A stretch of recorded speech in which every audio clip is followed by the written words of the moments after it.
अगर नोटपैड पर कोडिंग करके HTML की कोडिंग करनी है, ठीक है, और HTML की कोडिंग करके कुछ ऐसा बनाना है कि अब देखिए यहाँ से एक नया पेज लेते हैं, कुछ ऐसा हम बनाना चाहते हैं कि हर लाइन में टेक्स्ट का कलर अलग आए। तो इसके लिए क्या यूज करते हैं हम जनरली? फॉन्ट कलर, यही ना यूज करते हैं। तो यहाँ पर अगर मैं HTML कर दूं, हेड कर दूं, ठीक है, और फिर यहाँ पे टाइटल लिख दूं, TITLE, टाइटल हो गया। तो टाइटल एक कंटेनर टैग है, तो इसको क्लोज भी करना होगा। तो यहाँ से क्लोज करने के लिए पहले यहाँ टाइटल लिख देते हैं, पैराग्राफ कलर, या फिर कुछ ऐसे लिख देते हैं फॉन्ट कलर, ठीक है। तो फॉन्ट कलर जनरली अगर हम यूज कर लेते हैं ना, तो फॉन्ट कलर में एक हद तक साइज बढ़ती है, ठीक है, एक हद तक बढ़ेगी, उसके बाद वो साइज बढ़ेगी नहीं, ठीक है। जैसे देखो यहाँ पर अगर हम जाएं और हेड को क्लोज कर दें, ठीक, तो ये हो गया। अब फॉन्ट साइज भी है, कलर भी है, दोनों है। तो अगर हम यहाँ पे फॉन्ट कलर ले लेते हैं, तो ये हो गया फॉन्ट और फिर हो गया कलर। तो ये हो गया font colour is equal to जो भी कलर है। तो यहाँ पे मान लो रेड कलर कर दिया हमने, और यहाँ पे कुछ लिख दिया, ठीक है। यहाँ पे बॉडी टैग भी ओपन होगा, जाहिर सी बात है, यहाँ बॉडी टैग तो रहेगा ही रहेगा। यहाँ पे कर देते हैं बीजी कलर COLOR। तो ये हो गया कलर, कलर की स्पेलिंग ध्यान रखना। और यहाँ पे ग्रीन, ठीक है, ये तो हो गया।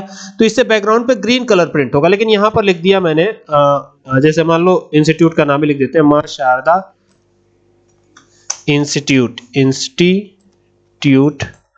ऑफ टेक्नोलॉजी, ये हो गया। अब ये लिख करके और इसको क्लोज कर दिया। तो ये अब क्या क्लोज होगा? फॉन्ट क्लोज होगा। तो यहाँ पे फॉन्ट को क्लोज कर दिया, ठीक। अब यहाँ पर फॉन्ट को क्लोज करने के बाद अगर मान लो कि यही नाम हमको ग्रीन कलर में चाहिए, तो रेड कलर में हो गया, ग्रीन कलर में चाहिए तो हम इसको कॉपी करते हैं, फिर क्या करते हैं, यहाँ पे पेस्ट कर देते हैं, ठीक है। अब ये ग्रीन चाहिए तो यहाँ पे क्या करेंगे, फॉन्ट का कलर ग्रीन कर देंगे, ठीक है। तो ये हो गया ग्रीन, तो ये ग्रीन हो जाएगा, देखो ये ग्रीन हो जाएगा इससे। और अगर मान लो फॉन्ट साइज भी देनी हो, तो फॉन्ट साइज देने में हमको दिक्कत हो सकती है। इसमें पहले हम चेक करते हैं कि कलर ग्रीन हो रहा है, रेड हो रहा है कि नहीं हो रहा है। यहाँ बॉडी को क्लोज करते हैं और यहाँ HTML को क्लोज कर देते हैं। तो ये सब कुछ क्लोज हो गया, बारी है इसको सेव करने की। तो फाइल पे चलेंगे और सेव करेंगे, इसको हम डेस्कटॉप पर सेव करेंगे। और यहाँ पर इसको हम फॉन्ट कलर के ही नाम से सेव कर लेते हैं, फॉन्ट FONT और COLOR कलर .htm कर देते हैं, या .html कर सकते हैं, दोनों में से कोई भी कर सकते हैं। तो ये हमने सेव कर दिया। सेव करने के बाद अब आउटपुट देखने की बारी है। तो यहाँ से चलेंगे कहाँ, यहाँ पर, ये देखिए ये जो फॉन्ट कलर नाम से आया, इस पे डबल क्लिक किया हमने, और डबल क्लिक करने के बाद आप देखिए यहाँ पर एक कलर तो आ रहा है, दूसरा कलर क्यों नहीं आ रहा है, इसको देखना पड़ेगा। जूम कर दिया तो अभी ये रेड कलर में तो आ रहा है, लेकिन सेकंड वाला नहीं आ रहा है। देखेंगे क्या वजह हो सकती है। यहाँ पे देखिए ये फॉन्ट कलर रेड किया था, फिर यहाँ पे ग्रीन भी किया है, तो यहाँ पर भी तो आना चाहिए। हाँ, ग्रीन कलर हो गया है, तो इसीलिए पता नहीं चल रहा है, ठीक है। यहाँ पे ब्लू कर देते हैं, तो ये जो है अब Ctrl+S कर देते हैं, तब ये पता चलेगा। तो यहाँ से इसको रिफ्रेश करेंगे तो देखिए ये ब्लू कलर आया। लेकिन दिक्कत ये है कि ये एक ही लाइन में आ रहा है।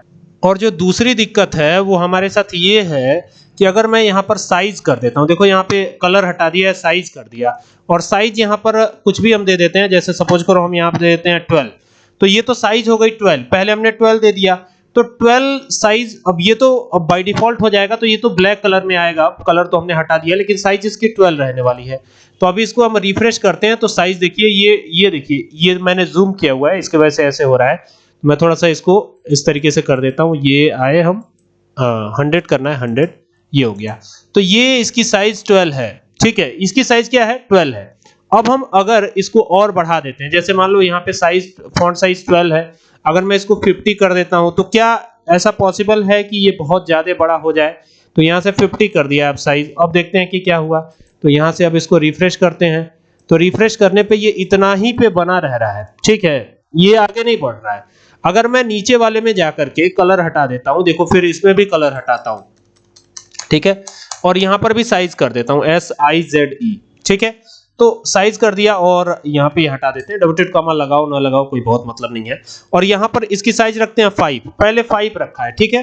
तो साइज अभी क्या है, 5 है। और अगर मैं इसको देखूं तो यहाँ पे 5 जब साइज है तो ये इतना बड़ा है, ठीक है। अगर मैं इसकी साइज बढ़ा देता हूं, देखो यहाँ पे साइज बढ़ा दिया, इसका साइज कर दिया 10, ठीक है। तो 10 हो गया, तो 10 में क्या होगा, थोड़ा सा साइज और बढ़ेगा। तो यहाँ पर देखो आउटपुट में ऐसे इसको रिफ्रेश करते हैं, तो साइज इसकी और बढ़ गई, ठीक है।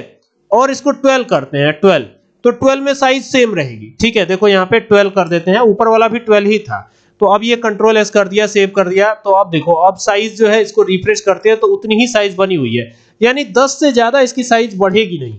हम ये चाहते हैं ना कि साइज भी बढ़ जाए, कलर भी चेंज हो, दोनों हो, मतलब 10 से ज्यादा जितना चाहे उतना हम साइज बढ़ा लें। तो इसके लिए क्या तरीका है, तो इसके लिए पैराग्राफ टैग का आप इस्तेमाल कीजिए। किसका? पैराग्राफ टैग का। तो यहां से चल के हम फॉन्ट साइज हटाएंगे और यहां क्या लगा देंगे, पैराग्राफ स्टाइल। क्या लगाएंगे? पैराग्राफ जो टैग रहेगा वो लगाएंगे, और स्टाइल इसका एट्रीब्यूट है तो ये लगा देंगे, और इज इक्वल टू का निशान लगाएंगे और यहां लिखेंगे कलर। कौन से कलर का चाहिए? रेड, तो रेड यहां लिख दिया। जिस भी कलर का चाहिए उस कलर का नाम यहां पे दे दीजिए, और इसको क्या करेंगे, यहां से टर्मिनेट करेंगे। टर्मिनेट करना है, अभी अगर हम मान लो कि यहां से ब्लू कर देते हैं या कुछ और कर देते हैं, येलो कर देते हैं, YELLOW, तो क्या ये कलर चेंज होगा? तो बिल्कुल चेंज होगा। यहां पर चलेंगे और इसको ऑफ करेंगे और यहां से आएंगे, तो देखो ये दोनों का कलर येलो हो गया। मतलब पैराग्राफ टैग को हमने क्लोज किया है क्या? देखो जरा, क्लोज तो किया नहीं है, यहाँ पे तो फॉन्ट टैग क्लोज है ना, इसको हटा देते हैं, ये हटा दिया फॉन्ट टैग, ठीक है।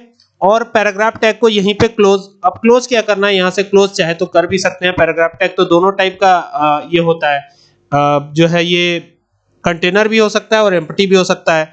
तो ये कंट्रोल एस कर दिया। अब पैराग्राफ हमारा यहीं तक है। अब नीचे वाला जो है ना, वो नीचे वाले का कलर जो है ब्लैक ही रहेगा आपका। तो यहां पर अब आकर के और यहां से अब आते हैं, तो देखिए नीचे वाले का कलर ब्लैक बना हुआ है और ऊपर वाले का कलर क्या है, येलो हो गया है, ठीक है। इसी तरीके से अगर नीचे वाले में चेंजेस करने हैं और अगर हम चाहते हैं कि इसमें ये फॉन्ट की साइज भी को भी बड़ा कर दे, तो यहां पे लिखेंगे फॉन्ट, और पहले तो ये येलो के बाद जो है ये टर्मिनेशन होगा, टर्मिनेशन के बाद यहां आएंगे YELLOW होगा, ये हो गया, और इसे टर्मिनेशन दे करके और यहां लिखेंगे फॉन्ट डैश करके साइज SIZE, और यहां पे लिख देते हैं फॉन्ट साइज क्या बनेगी इसकी, तो जैसे हम कर देते हैं 30 पिक्सल, ठीक है, और टर्मिनेट कर देते हैं। अब एक बार सेव करते हैं, सेव कर दिया और वापस अब इसको चलाने की बारी है, तो एक बार चलाते हैं।